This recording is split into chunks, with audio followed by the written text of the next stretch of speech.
Imagine yourself walking through the Medina of Fez, just before sunrise. The streets are nearly silent, only the shuffle of your sandals on ancient stones, the rustle of a breeze through hanging cloth, and the distant coo of a pigeon resting on the tiled roof of a riad.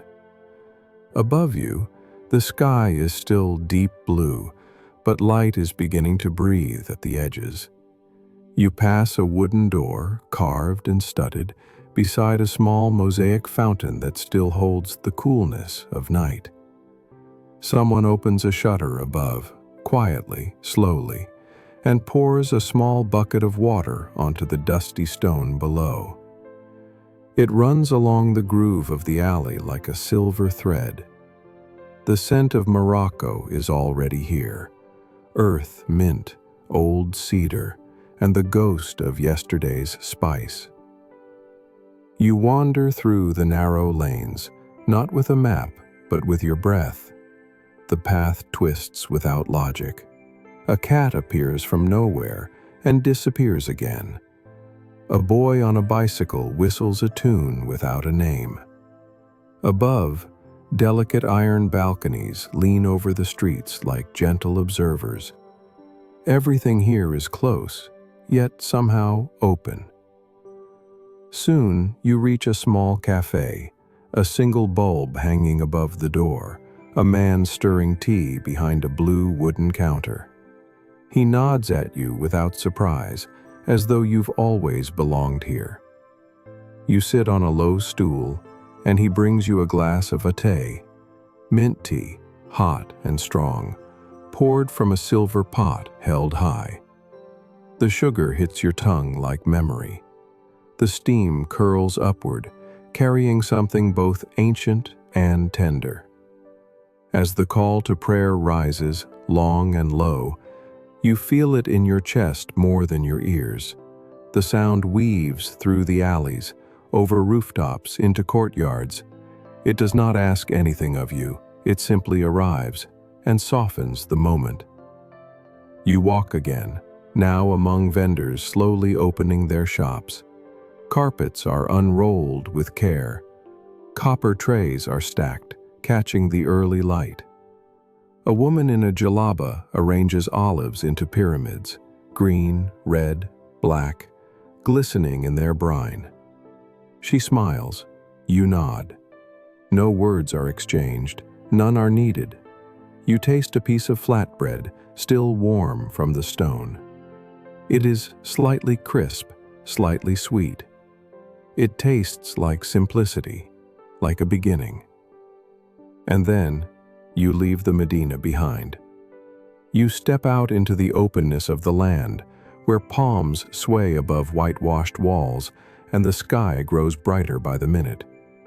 A donkey passes, unbothered. The mountains are waiting beyond the haze.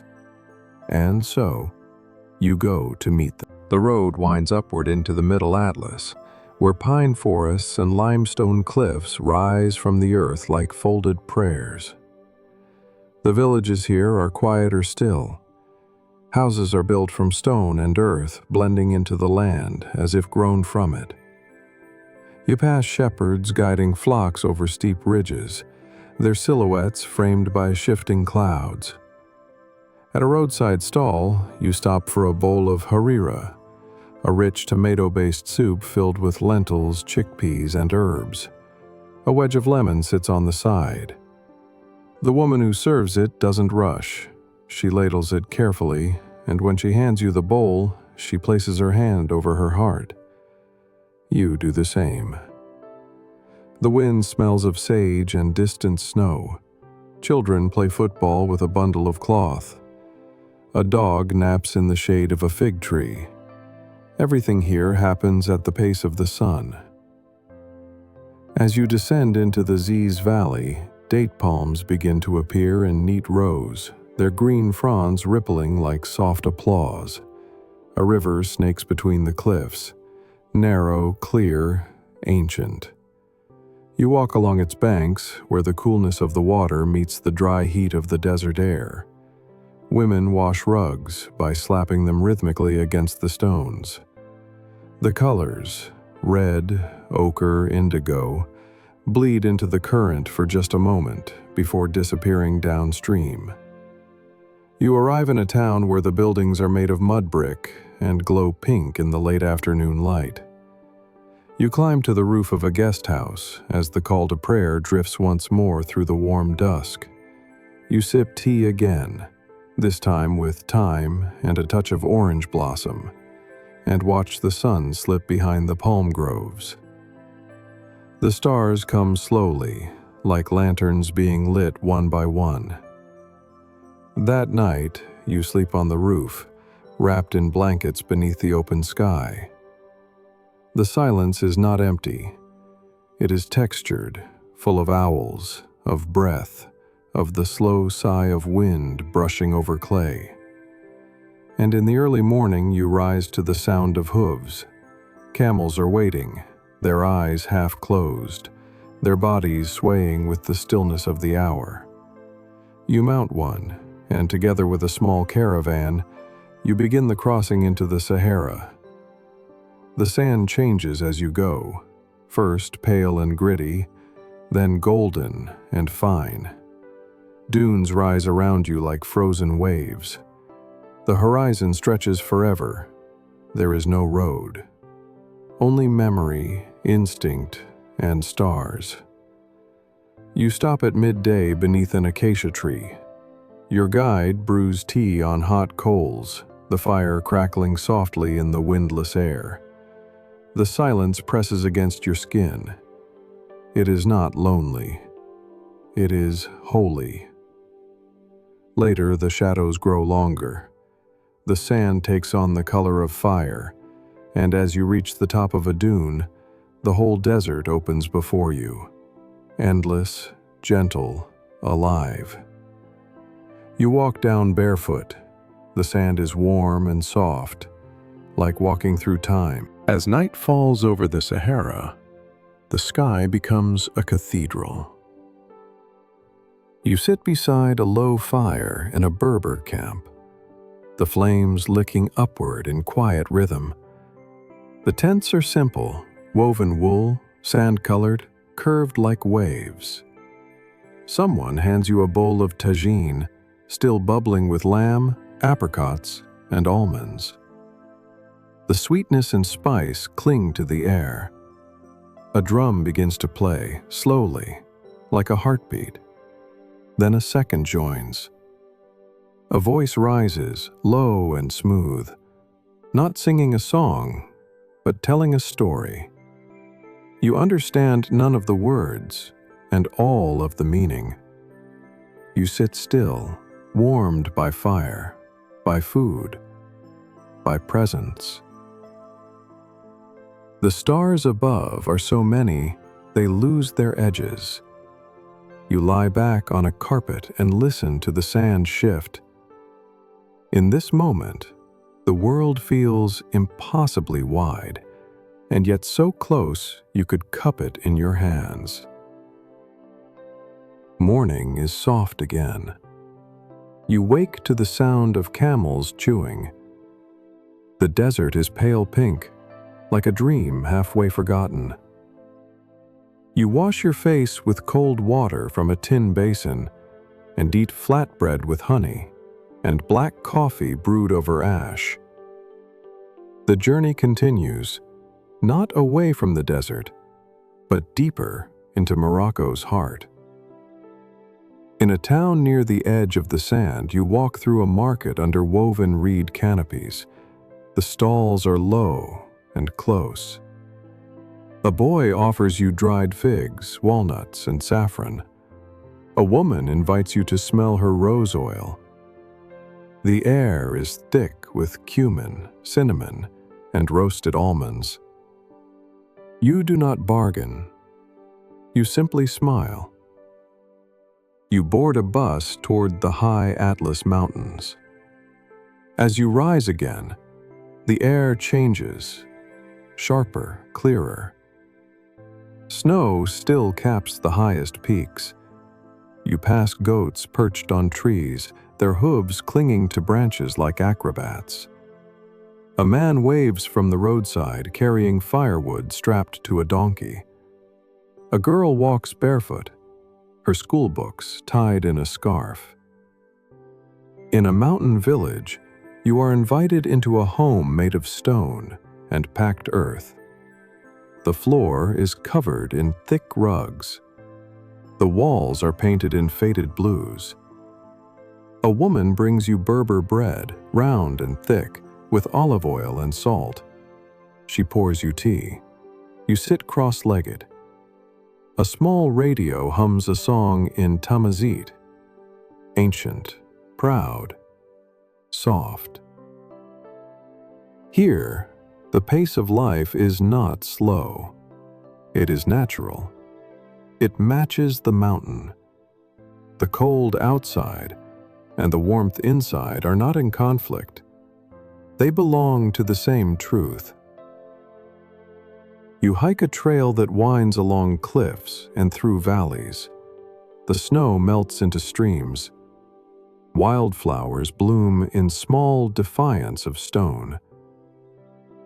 An old man. You descend from the mountains into the plains, where olive groves stretch to the horizon, and the light grows warmer again. In the city of Marrakech, the Medina pulses with life. But this time, you are not overwhelmed. You move through it like a thread through fabric, part of it, not tangled by it. The souks spiral in all directions, each alley offering a different world. Lanterns hang like captured suns. Spices form pyramids of color.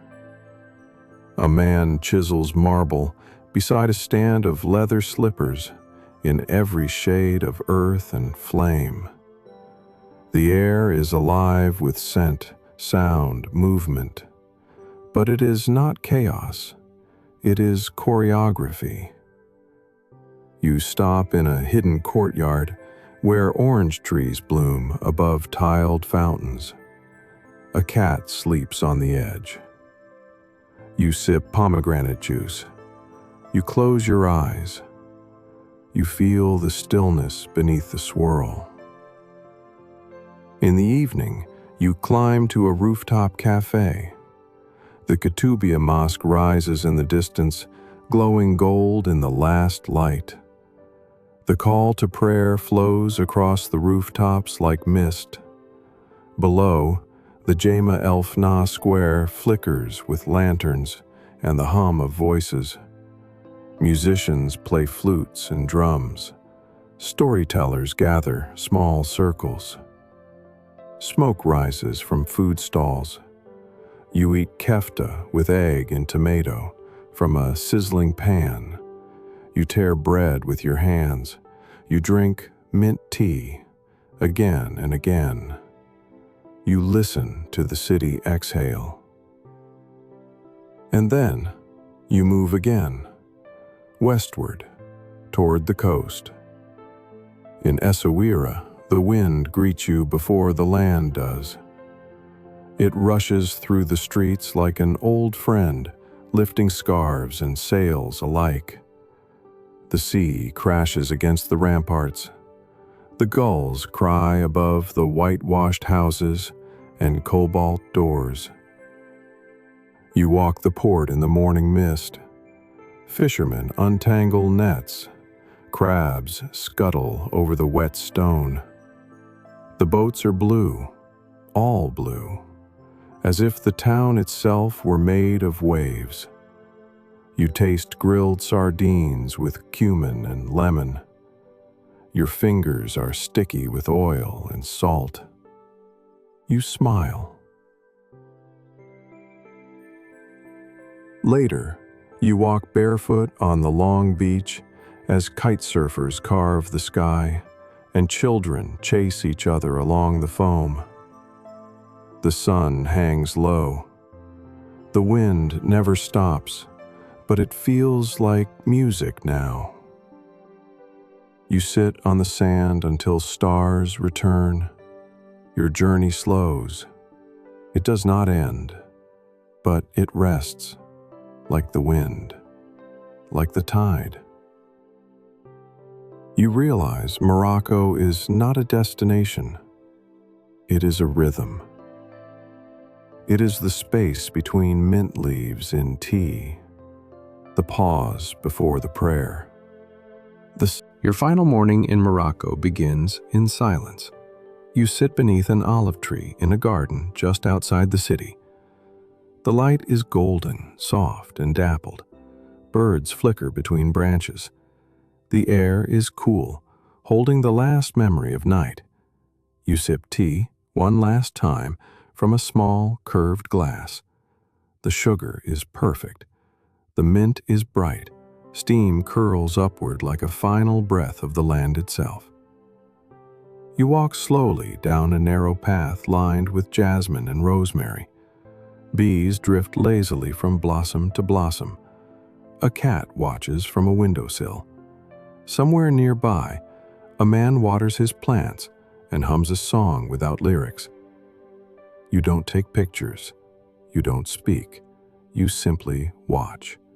The colors, the movement, the quiet joy of things continuing as they are.